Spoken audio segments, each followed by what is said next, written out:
The neighbor claimed that she hadn't seen her neighbor and thought that when we arrived, she was in this apartment. So we stepped in with force. She was in a separate bedroom, very ill. I crossed the bed to put on her oxygen mask. "Oh, thank God," she cried out upon seeing us. I could smell her heated breath as soon as she exhaled. In less than a day, I was unwell. I was admitted to the hospital by medical professionals. They had Nubain, a synthetic form of morphine. Taking such medication so soon caused the system, already compromised, to collapse. I was not aware that I was leaving my body. I was soaring across the skies in no time at all. The most incredible sensation was being happy and pleased. I was back at home. Salutations, Bill Len. My early years were spent on the central coast of California. My top 3 sports were swimming, surfing, and water polo. Being at one with nature and going beach camping seemed too good to be true. It worked perfectly. After high school, I enrolled in a CPO course, which piqued my interest in fire prevention and control. On my way home from the beach, I came upon a massive mountaintop fire. I got off and walked up the hill in my board shorts and flip-flops. She was there with 2 little children, a dog, and several puppies when her house caught fire. I wanted to help even though I didn't know how. I moved the flames away from the home using a shovel and hose.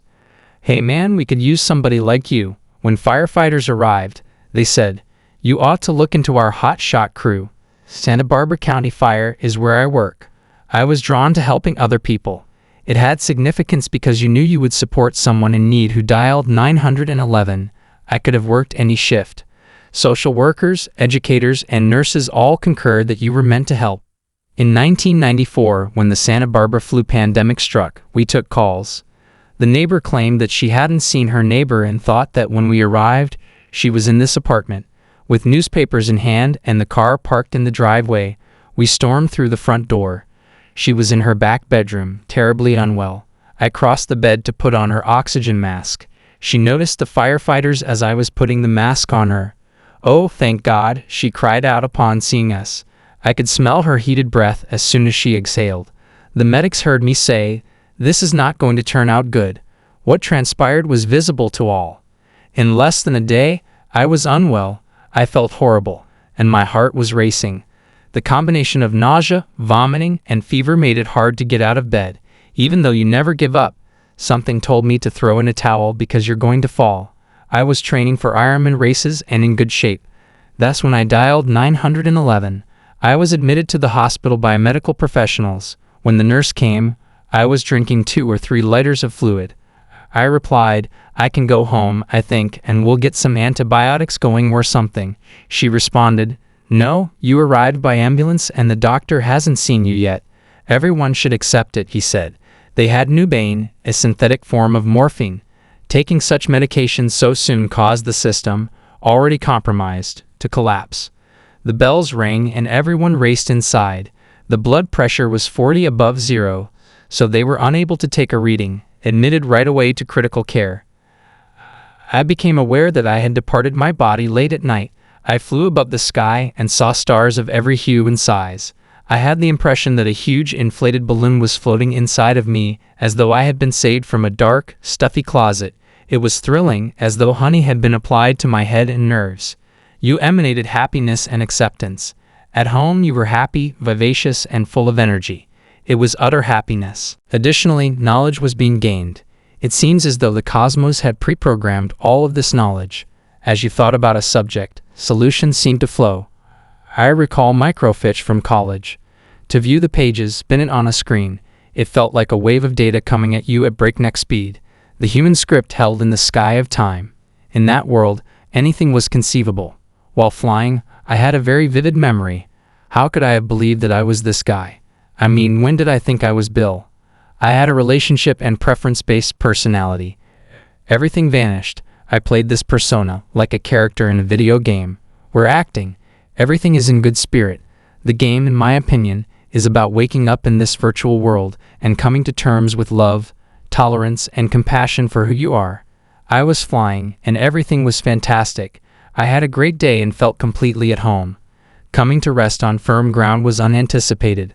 Before me stood 3 small men wearing masks. Their excitement at seeing me was immediate, and I felt at ease with them. How was it?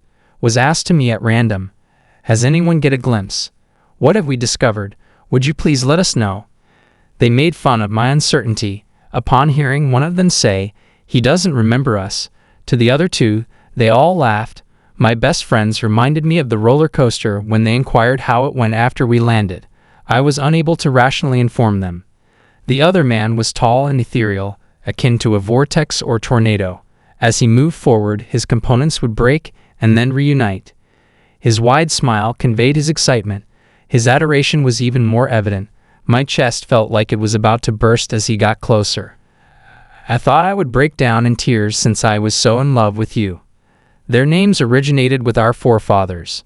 They live outside of our tangible reality and alter our perception of them. They referred to them as helps, guides, and angels. I sense a connection to something greater. Shall we begin there? I wondered. So, is this my life narrative? I felt compelled to act quickly, as in, okay, let's get started on this procedure. Maybe from when I was a fire commander. That tall, wispy man laughed.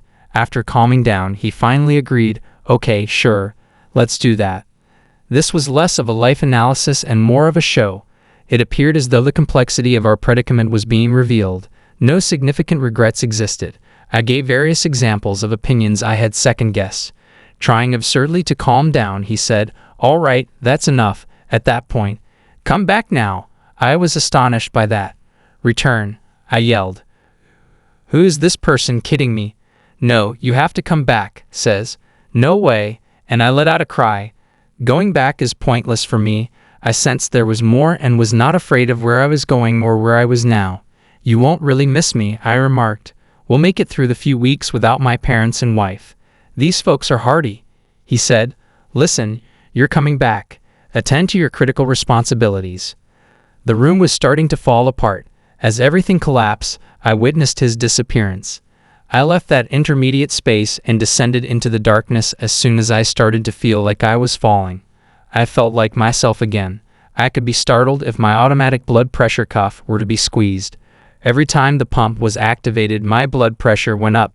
Once the temperature rose into the 70s, possibly 70 degrees above 40, I could stay awake. As the nurse walked by, she noticed my little face staring at her. You're awake, she screamed, startled. To which I said, yes, I am. She continued, I have to tell the doctor immediately because we've been so worried. I replied, okay, yeah, that's cool, you can tell the doctor. But first, what am I doing back here? I required an explanation. I was here, I declared, at home with my best friends. How did I get back here? I was furious. I hid my body because I was determined to be Bill Lawn. I had returned to Leeton. My darling, you dropped out of escrow and are back with us, remarked the elderly, gum-chewing nurse. You have to realize that. For a few days I felt depressed, but not in a clinical way. Observing that world of stars, I saw that transitional area. It's time for me to leave. You believe you won't turn around. After I went back to work, it became a heated topic. Upon hearing comments such as, we heard you had this thing happen in the hospital, I said, yes, I did. I said, please take a seat. It filled me so deeply to want everyone to see the other side. Following a week or two of sharing the story, a coworker at the workplace commented, hey, you better put that story away because they're starting to talk about you up there in the chief's office. I made a mistake and shut it for 15 years. I didn't ignore it. It boiled inside of me for years. Everything restarted once I resigned. Being a spiritual person, I sensed a whisper. I sensed that I was being pushed in the direction of Central America so I could study with Native Americans and encounter shamans. The Mayans and other prehistoric cultures had a deep awareness of this area and our place in it. I was told to go back to quiet places without routers or Wi-Fi. You can communicate spiritually if you have enough quiet. Not many of us meditate regularly or give ourselves permission to try new things. This place has all we require, thus Pluto is not needed. As the energy of the sun, that great spirit, and the source break the curtain, you'll be guided to raise your frequency. We learn by doing here at the School of Hard Knocks, this earthly institution. In addition to the excitement, adventure, and delight this region offers, we agreed to witness 3 or 4 massive tsunamis. We have to pick the higher frequency and develop unconditional love. I suddenly perceive a new opportunity. Which one will you select? Do you get irritated, or do you just think, oh well, I'll just get over when someone tailgates you in your car? It's your decision. You have the option. For some people, the illusion of being this person and the material ego are too powerful. Always be kind, understanding, and considerate. Numerous souls observe each of us. Our ancestors, loved ones, and dogs help us make decisions that are good for our spiritual well-being. We're only here for that purpose. You can go after providing kindness, compassion, and sweetness to others. We are being primed to ascend to the Godhead and carry on the creative work throughout the vast, ever-expanding universe.